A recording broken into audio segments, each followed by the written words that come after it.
Welcome to the Patricia Raskin Show, the program that helps you turn obstacles into opportunities, challenges into solutions, and find answers to tough questions. And now, the award-winning powerhouse voice of radio. Here's your host, Patricia Raskin. Well, hello, everyone, and welcome. Welcome to the Patricia Raskin Positive Living Show, now in its 24th or 25th year on voiceamericamedia.com.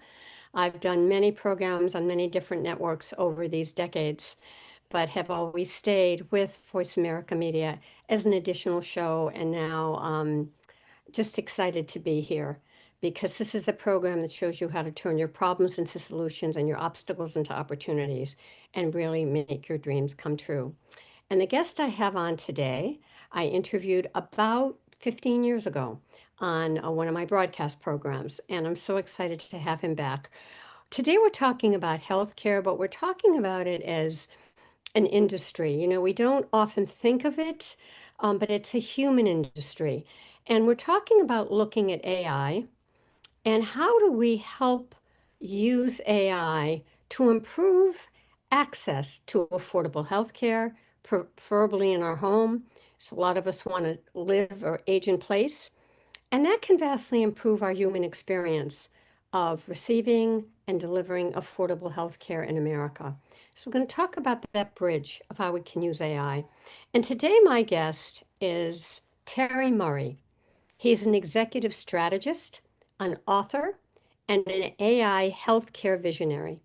Terry Murray is a veteran executive strategist and author with over 35 years of experience leading corporate business units and investor-driven startups to more than $1 billion in market capitalization growth.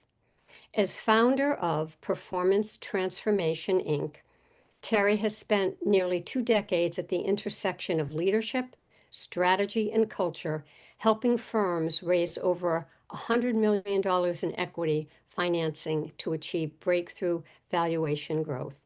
He is a former naval intelligence specialist, and he uses this strategic perspective. It's rooted in a unique blend of high-stakes military precision and a deep understanding of the human continuum and condition.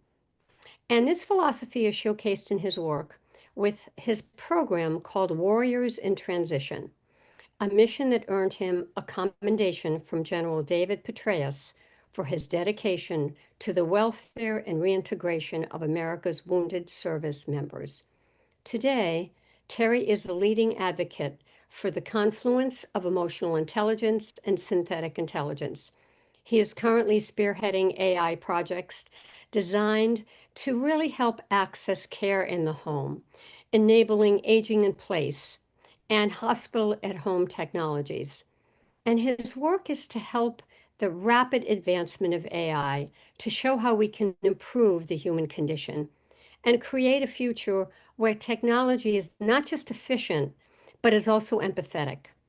Terry is the author of The Transformational Entrepreneur, Emerging the Mind, Heart, and Spirit for Breakthrough Success in Business, a roadmap for leaders seeking to leverage human potential to drive sustainable, life-changing results.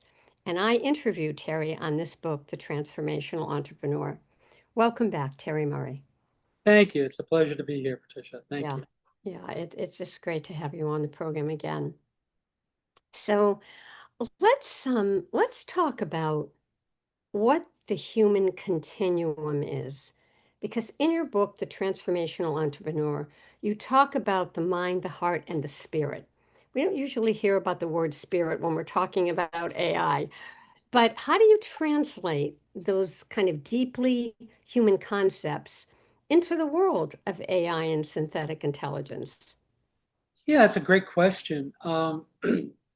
Thankfully, neuroscience allows us to actually see what's going on in our brains and our nervous systems now, where 20 years ago, it was all pretty much conjecture. So, we obviously we can understand what parts of our brain are firing under different emotional stimuli. And what that led to was the discovery of core mammalian emotional systems, meaning that we all react very similarly to very similar emotional stimuli. It's part of how we survived in the wild 200,000 years ago. We also have discovered that the heart is an electromagnetic pump that actually has more neurons in it than our it has 5 million neurons in it, last I remember counting. And it's an electromagnetic pump. So every time that it beats, it sends out an electromagnetic wave. And those neurons are actually seeking information. And lastly is our gut, our enteric nervous system. And the enteric nervous system has more neurons in it than our entire spinal column. So when we hear people talk about, I had a gut feeling about that, or she really broke my heart, those are real comments. Things are happening on an emotional level there because those cellular systems and those neural networks are capable of releasing the same type of hormones that our brains release as well. And the real key I found that to really be successful, not only in business but in life, is to optimize and align all three of those things: the mind, heart, and spirit. And to understand that gut thing. It was funny when you were talking about that in terms of how, we feel something like our heart is broken and it actually affects our heart. I'm very sensitive, and if someone says something that I feel like it's a gut punch, and then later on, my stomach absolutely hurts, Terry. Yeah, It's actually a punch, and I feel it in my stomach. you do. It's your body speaking to you. And what we as modern human beings, we become so enamored with spoken language that we Yes. tend not to listen to what our body's trying to tell us, because these embodied neural networks attach to the vagus nerve, which wanders through our body and attaches to the basal ganglia, which is a very ancient part of our brain. And there's no direct neural pathways between the basal ganglia and the linguistic processing centers. Yeah. So this information comes up to us as emotion, as feelings. Right. And you talk about how those feelings, how the emotional intelligence, right, meets AI. And yet you would think that AI is not emotional. And yet today, EQ, emotional intelligence, is even more important, not less. But how can that be with AI coming on the scene, particularly in healthcare? How are we integrating those two? It's funny. It's the 15th anniversary of publishing that book. And just for fun, about 3 months ago, I fed it into Claude. And I said, read this and tell me if it's still relevant today. And the AI platform came back and said, actually, it's more relevant today than it was when you Isn't published that it 15 amazing? years ago.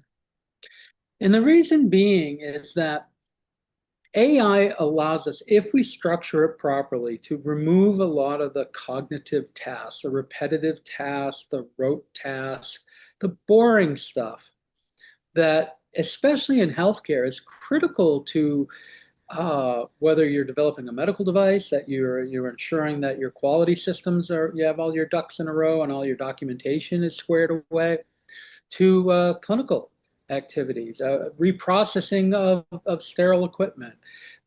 Every little nuance of healthcare can be touched and improved by AI with a human in the loop.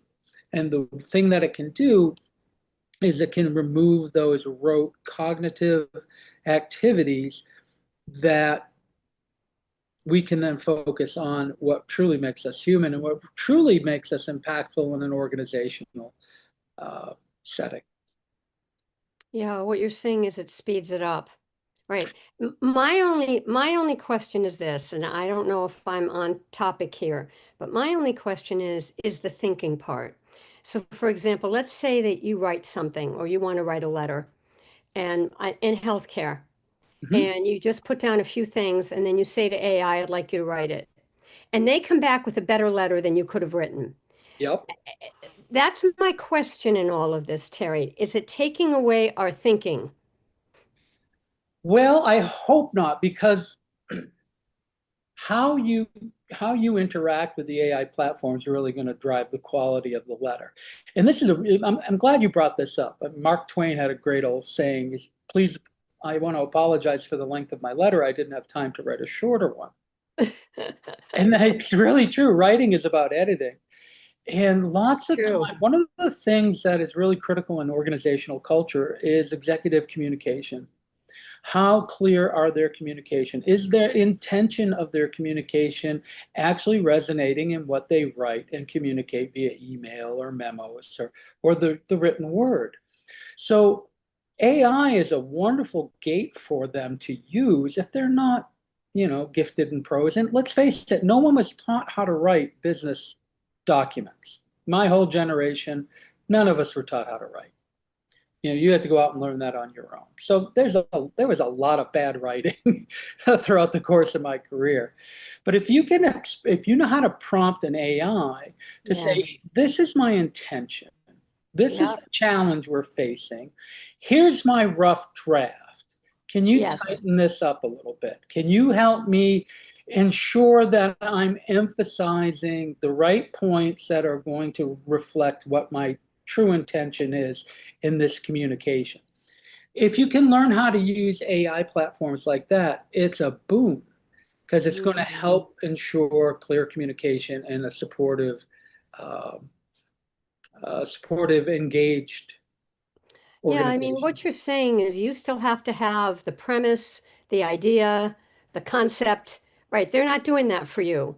They're No. basically taking what you have and helping to craft it so it's clearer.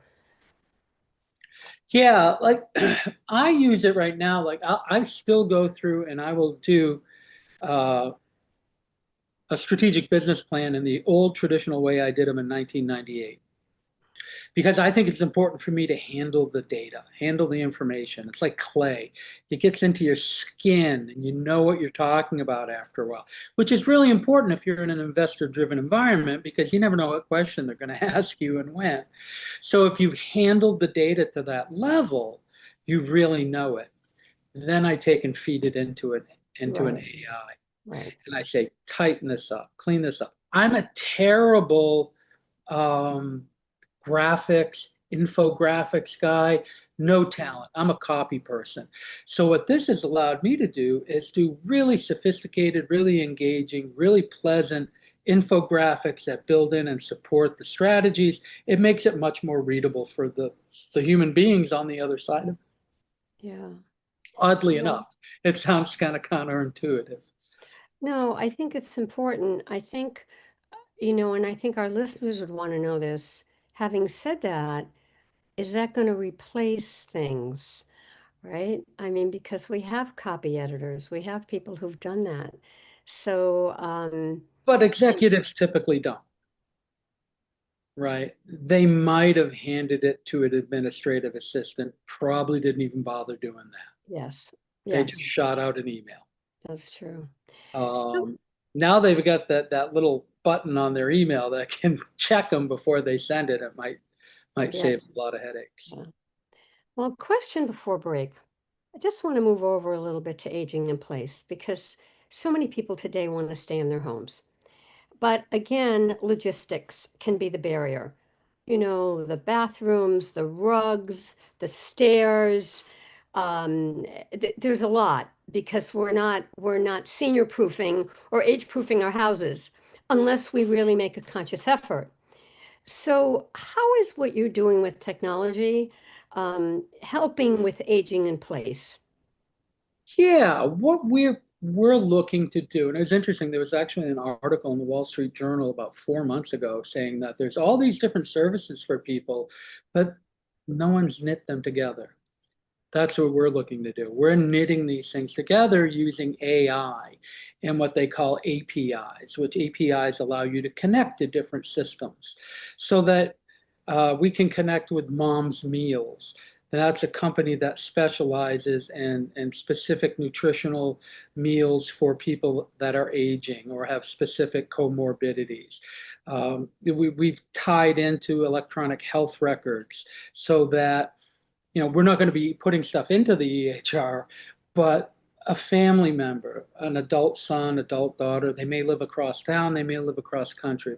They can keep an eye and make sure that mom's adhering to her chronic care management requirement. She's taking her medication. She's getting her proper nutrition through various vendors. And what we do using agentic AI is to actually knit that sinew together. We're the connective tissue that what we hope to do is not only provide the foundational precursor for the hospital at home, but really democratize aging in place because assisted living is just so expensive.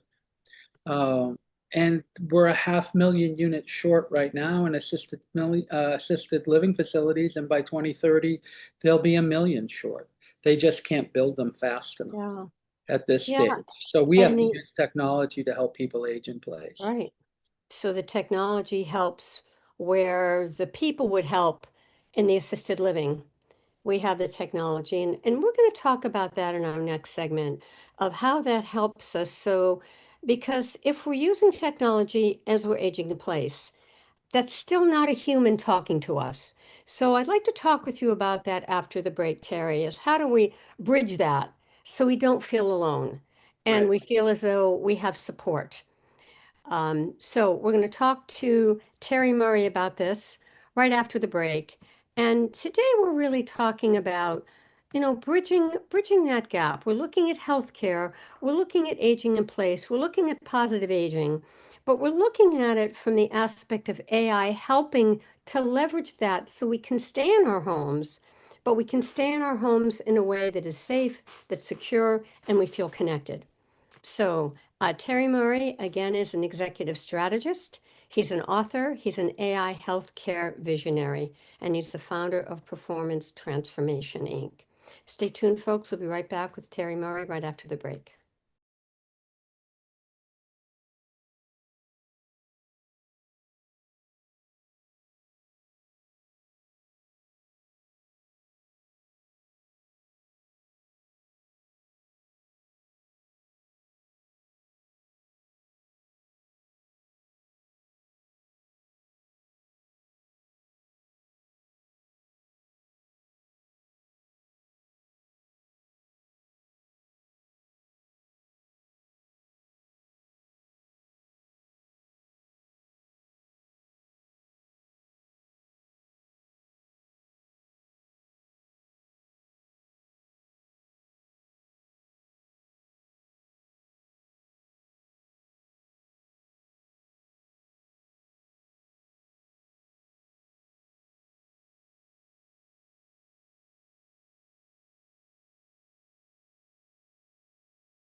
You are listening to The Patricia Raskin Show. You may send an email to patricia@patriciaraskin.com. Now, back to The Patricia Raskin Show. Hi, everyone, and we are back. We are talking today about healthcare as really a human industry. And we're talking about staying in place, living in place, staying at home as we get older, which a lot of people want to age in place, and how we can leverage the power of AI to not only help us have more affordable health care, but also delivering health care that's safe and sound and connected for the things that you need. And my guest today is Terry Murray, who is an executive strategist, author, and AI healthcare visionary. He has over 35 years of experience leading corporate business units and investor-driven startups to more than $1 billion in market capitalization growth. He's the founder of Performance Transformation, Inc. He's a former naval intelligence specialist, which really helped him with his precise understanding of strategy. And he also speaks and spearheads AI projects enabling aging in place and hospital at home technologies. His book is The Transformational Entrepreneur, Engaging the Mind, Heart, and Spirit for Breakthrough Business Success. This is a roadmap for leaders seeking to leverage human potential to drive sustainable, life-changing results. And now he has added AI to the mix of this. So welcome back, Terry. Thank you. It's a pleasure to be here. Yeah, so let's talk more about the aging in place. Let's talk about how, yes, AI can help. I mean, I've seen it, I write about this. There are robotic, like Siri or like Alexa, that we use to play music, or we use in our car to ask Siri to find things for us. But now we have AI that can talk to us and reason with us. So the question is, how do we use that in balance so that we don't lose relationships, we don't totally rely on AI, and we don't feel lonely because we're not with a person? Right. Well, one of the key things in creating aging in place infrastructure is to ensure that you have a health navigator involved as well. So an individual that is personally assigned to that person that is part of that system. So that if they can check in from time to time, if they want to just chat with somebody, they can reach out and talk to a human being. I'm not a huge fan of avatars and um, placing AI in direct contact with your client like that. I want that personal touch. I think that's really critical. The AI can coordinate and accelerate everything for the healthcare navigator so that they can pull up their dashboard and see what might be going on. Maybe the person on the other phone just had a new medication given to them that might be causing problems. I'll give your doctor a call. Who's your nurse practitioner? We'll give her a shout. Maybe we can take care of you there.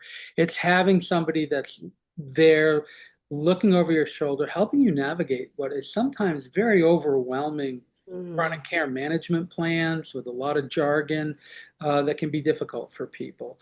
And then the key is to plug these healthcare navigators in with a predictive analytics engine that over time can measure and quantify and predict the needs of the aging person in their home. So we're looking at things like ambulation, things along those lines that change over time, regardless if you're a healthy aging adult or an adult with multiple comorbidities.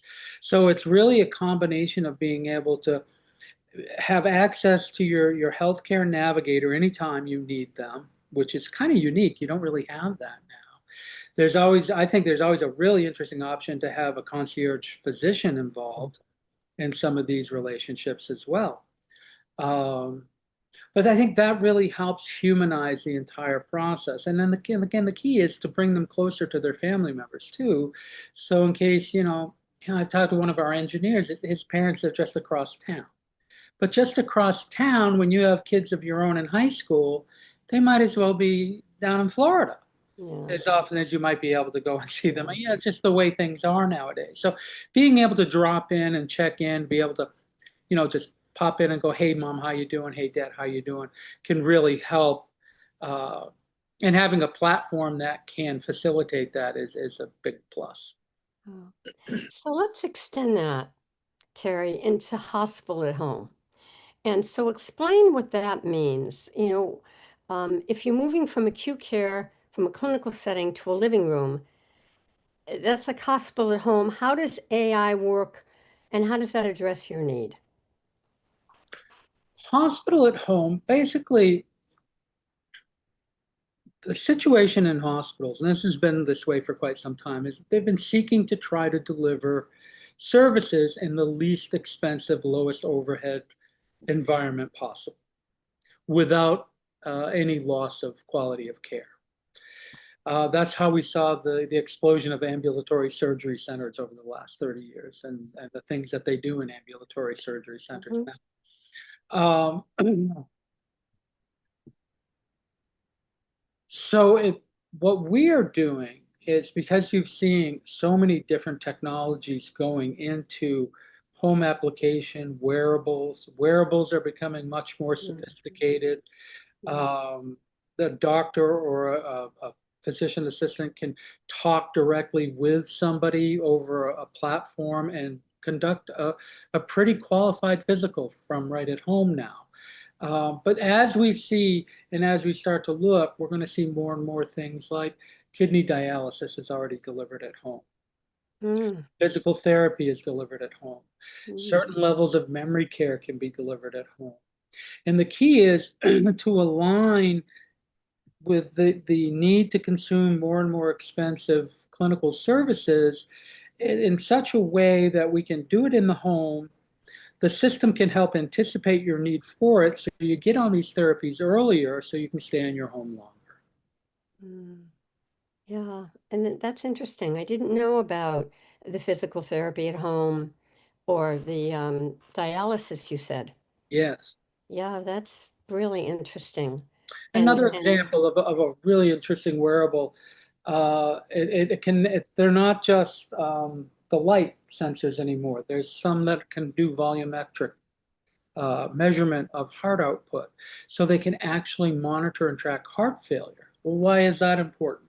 It allows doctors to very quickly titrate heart medication for their Mm. patient without the patient having to go back and forth to the doctor's office. But you're talking about the watch. The watch. It's a different type of wearable device. It's not a watch at all. It's just a dedicated wearable device for heart patients. But what it does is it allows the doctor to monitor heart failure, while at the same time, one of the things that's difficult for them is to quote unquote titrate the medication in. So get the right dosage so they're not falling asleep, they're not still at risk. It takes, and they have to go back and forth, get blood work done. This allows them to do all of that remotely over the course of a matter of maybe 2 or 3 weeks versus 6 months previously. Mm. And it's a lot less damaging to the human body in doing it that way. Yeah. Now, let's talk about leadership because all of this, you've been at the forefront of this, you've been a pioneer, and I know what that's like. And so there's a lot of vision there. And so leadership is really key. Now, you received the Petraeus Commendation from General David Petraeus for your work with warriors in transition. What did working with the wounded and transitioning service members teach you about human resilience now that you apply to leadership with the addition of the AI? Hmm. It's funny you bring up resilience. If I took my 6 dimensions of emotional style quiz the other day from Dr. Rich Davidson, and my superpower is resilience. So it's interesting that you brought that up. Yeah. Uh, Leadership is really understanding that it's a tool. It's a tool that's going to augment and help your organization move forward. It's going to help people learn more. It's going to help people do more. It's going to help people move up the chain of command. And it's really, where does that intersect with your goals in your career? And how can we expose you to agentic and large language models in such a way that it's going to help accelerate your career path? So it's showing people how AI is not here to displace them, but AI is here to displace people that don't know how to use AI. Hmm. Hmm. The problem I have found is people are afraid of it, Terry. Yeah, There's just a, I'm not using that, I'm not touching that. you remember it's like the story of the Luddites, right? Back in England, the folks that were doing the handwork with the looms when the Industrial Revolution came through, and they refused to give up their hand looms. Hmm. Yeah. That's always part of it. And fear is one of those core mammalian emotional systems, right? Those are some of the things that we address. Fear is natural, but actually, fear often is confused for vulnerability. And I think most people may not be as afraid of AI as they feel vulnerable about AI because they know something is about to shift, something is about to change, and they should probably work on their skill sets a little bit. Yeah, interesting. Now, part of what's helped you is your naval intelligence work because you were a specialist in the Navy in naval intelligence. So that background in targeting, right, and distilling data helped you kind of navigate all of that noise.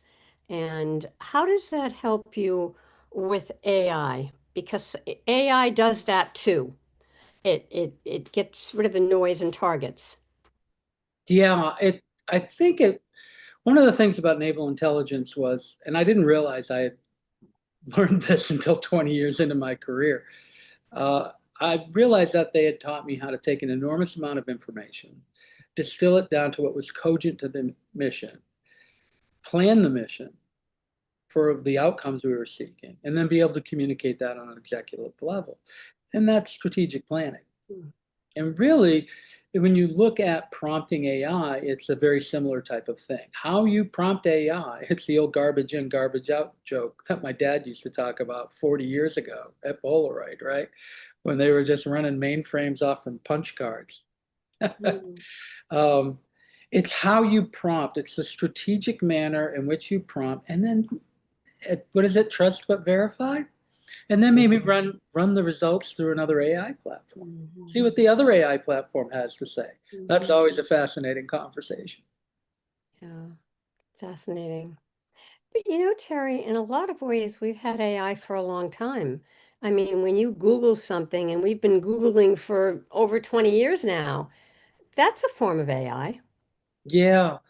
Yeah. My first big data project was in 2009 at the old Bell Labs and with UPMC, where we were trying to integrate all the different data streams from an operating room into a touch screen that you could send anywhere. Mm.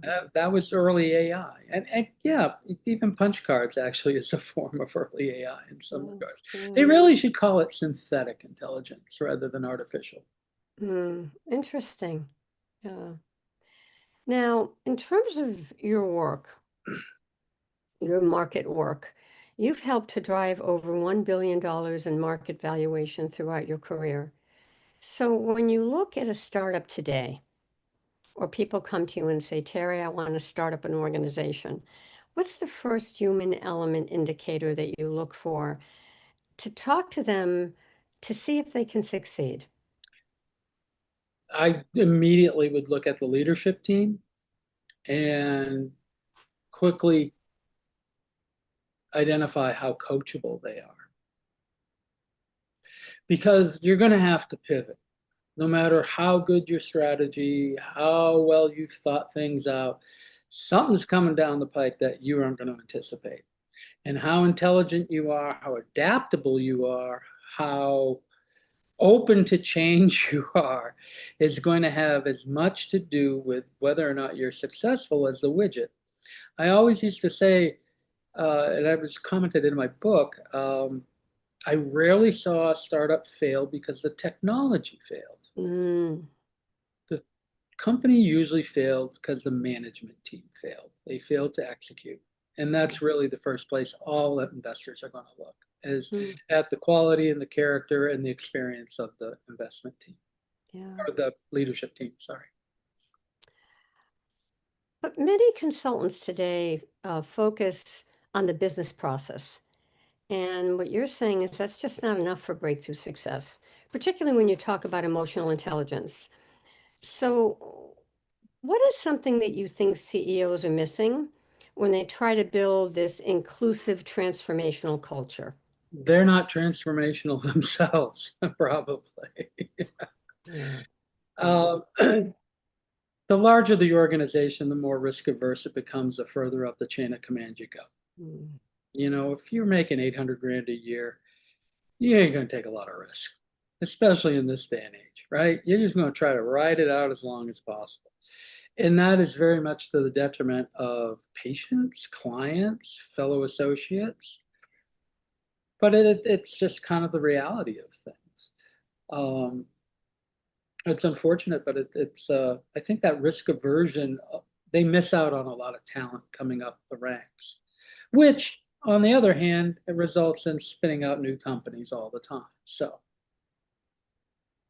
So you think it's that, go back to that a little bit. So you think what's missing is um, taking the risk on new talent or new ideas, doing it the way it was done before? yeah, they just have such a vested interest in not rocking the boat, Mm, you know? There's you think about it, and when you're on the front end of sales, I always try to teach this to people. Um, it's a lot more risky to make a decision than to not make one at all when you're on high. It can just float round right by you. You don't even have to pay any attention to but it. people don't understand that it keeps coming back to bite you.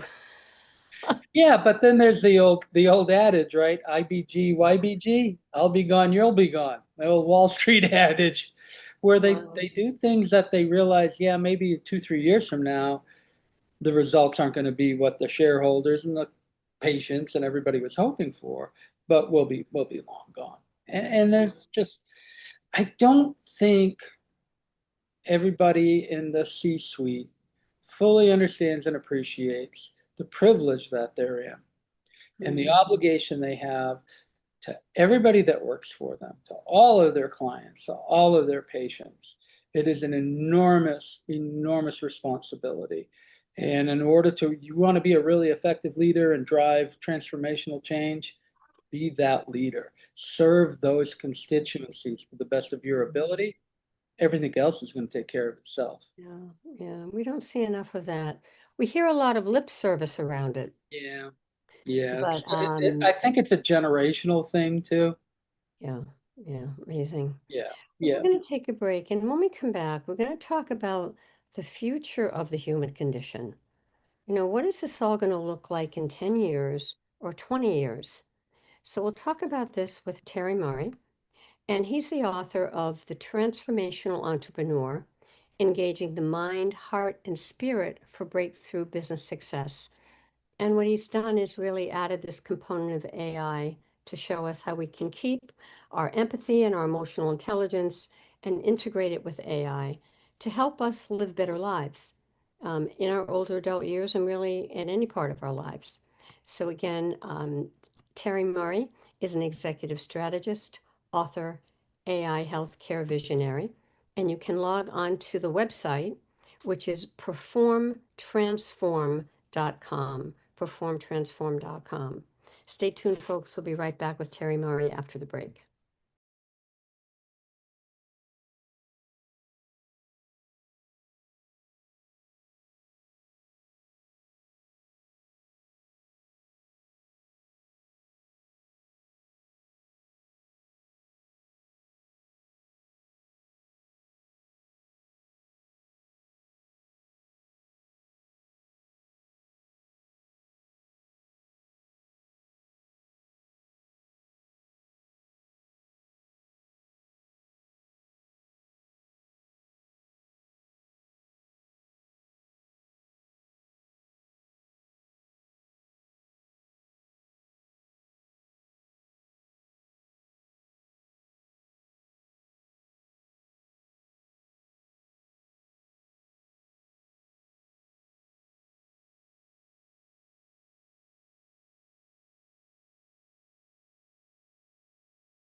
You're listening to The Patricia Raskin Show.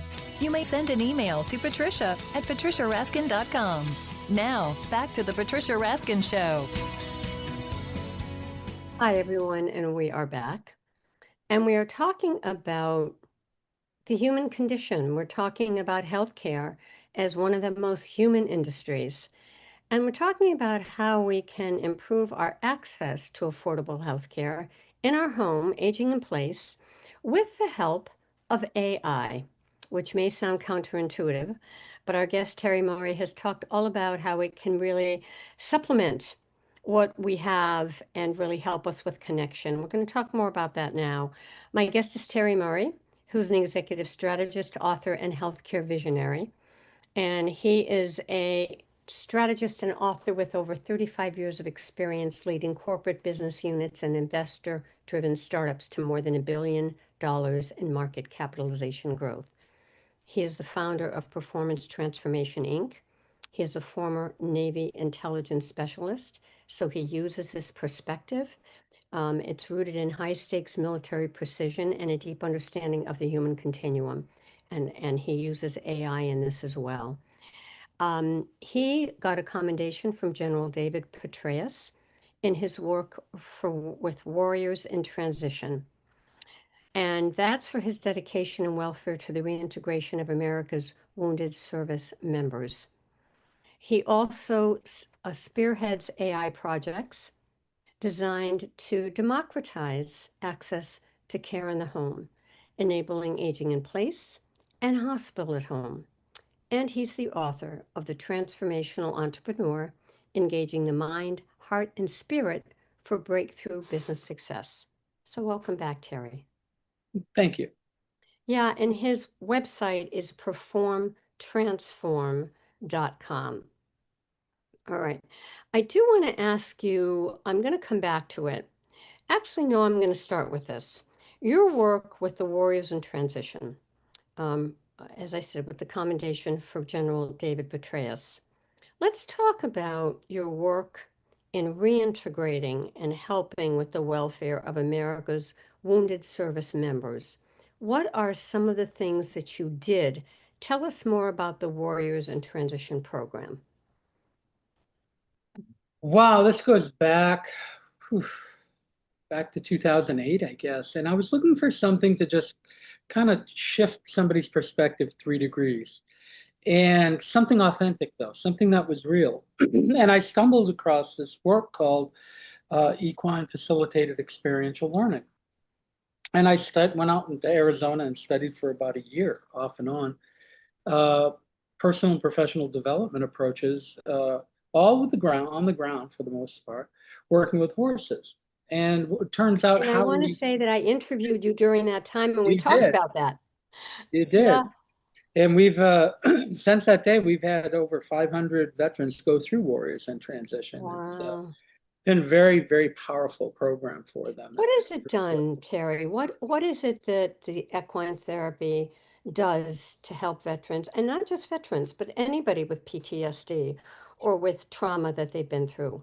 Yeah. One thing it does is it allows them to experiment with the tools they were giving in therapy in such a way that they're not at any risk.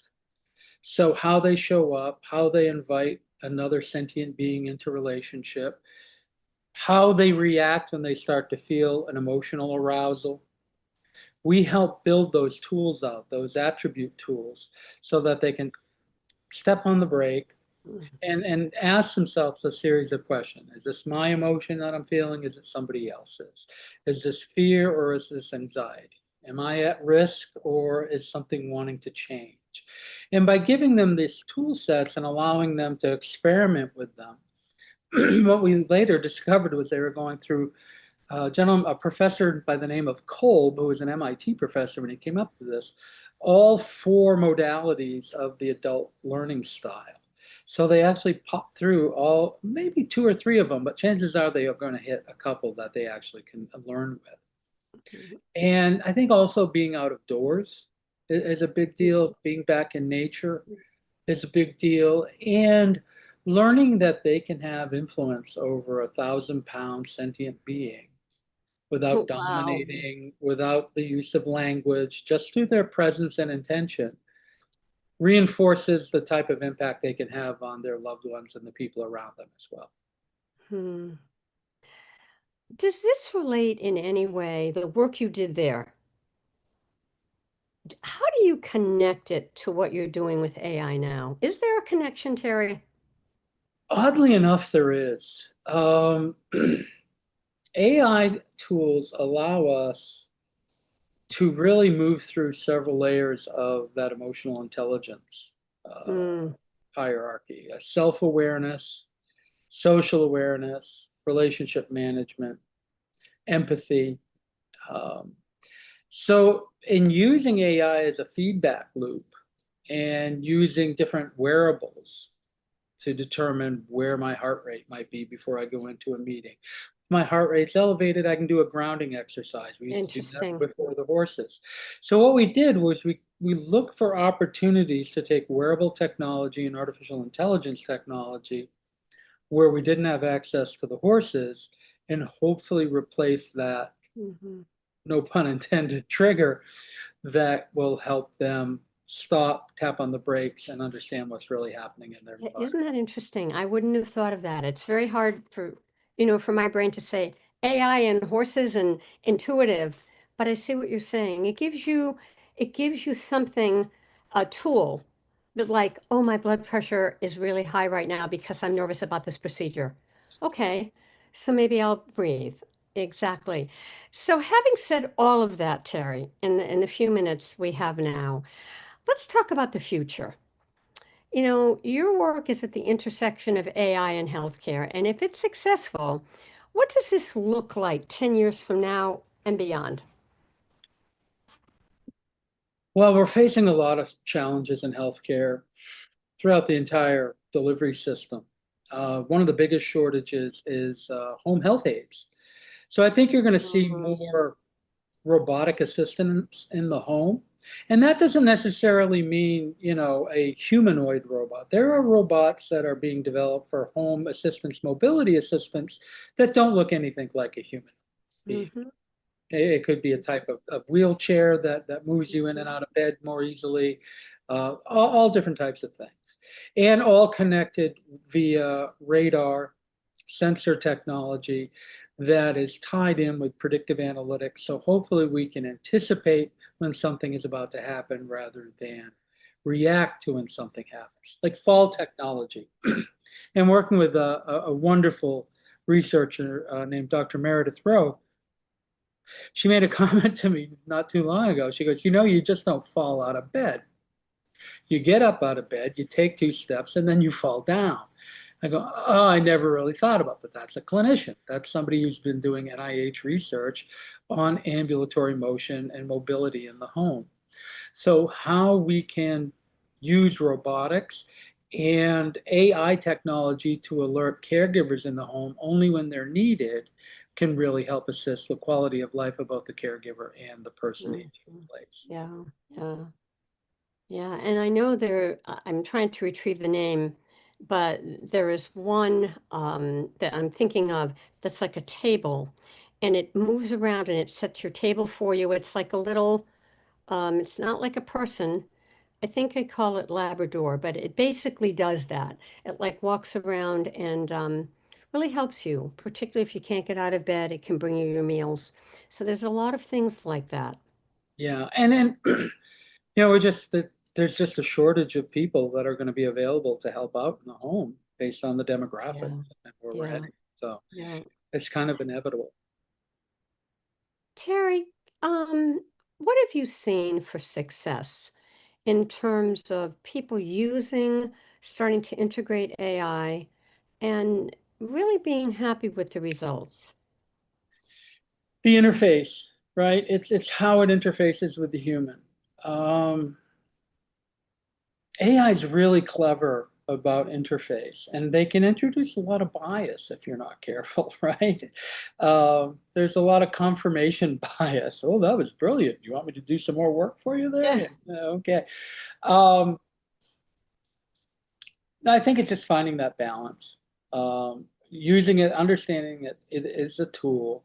It isn't the be all end all. And it's something that we can leverage to enhance our abilities to stay in our homes longer, healthier, and safer than without these types of technologies in place. Mhm. Can you give an example? Yeah, back during the Care Genesis project I worked on with Dr.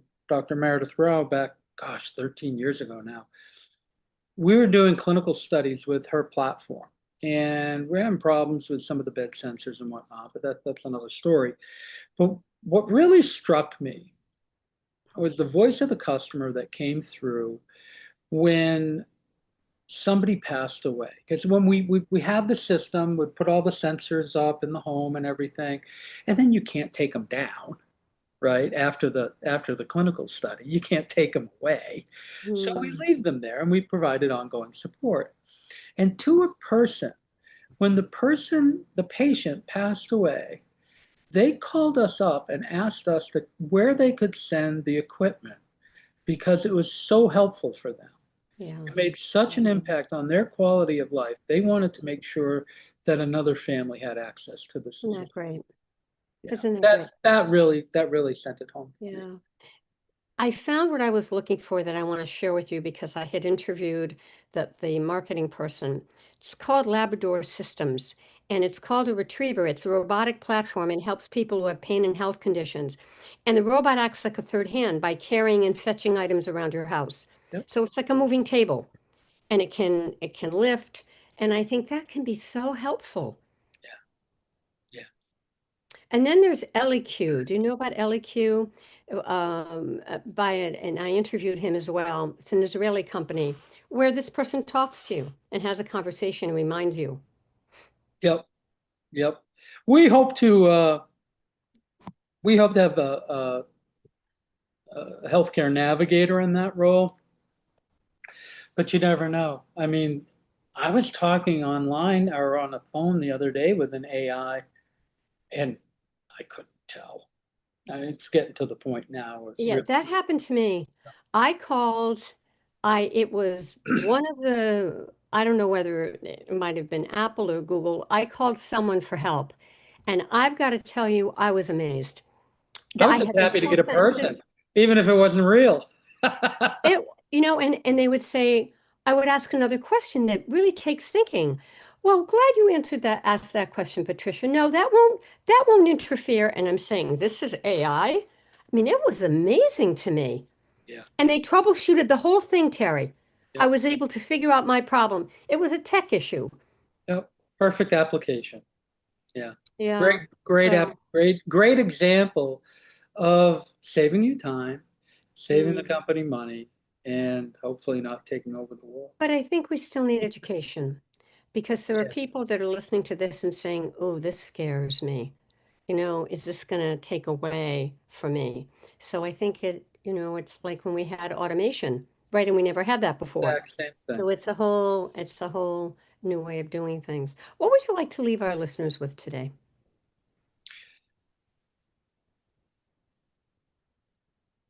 Stay focused on the humanistic side of things Mm, in the business. Use AI as a tool to support cognitive decision-making processes while keeping in mind that applied behavioral economics tells us that 70% of our decision-making, even in B2B environments, is emotionally driven. We're emotional beings. mm, Embrace that, understand that, and engage that. Use AI as a tool. Actually, if AI may actually enable companies to fully understand the entire talent continuum that human beings represent to them for the very first time without looking past that emotional aspect of who we are. yeah. Thank you so much. The website is Perform Transform. So please look it up. You can contact Terry through the website. He's on LinkedIn and YouTube. And thanks so much for being on the program, Terry. It was Always a pleasure. I really enjoyed myself. Thank you so much, Patricia. Thank you. Stay on the line for a minute. Okay. All right, folks, that wraps up this edition of the Patricia Raskin Positive Living Show. To get a copy of my newsletter, which I send out the first day of every month, write to me, Patricia at patriciaraskin.com, and I'll put you on the list so you can see all the wonderful guests I have on each month. And, if you're listening to these podcasts and you're seeing all of these positive things that people are doing, and you'd like to create your own podcast or your own podcast series, I've interviewed over 6,000 people in my career, and I'd love to help you. So contact me, Patricia at patriciaraskin.com. Remember, stay healthy, stay happy, get the support you need, and know you can make your dreams come true. Until next time, I'm Patricia Raskin. Bye for now.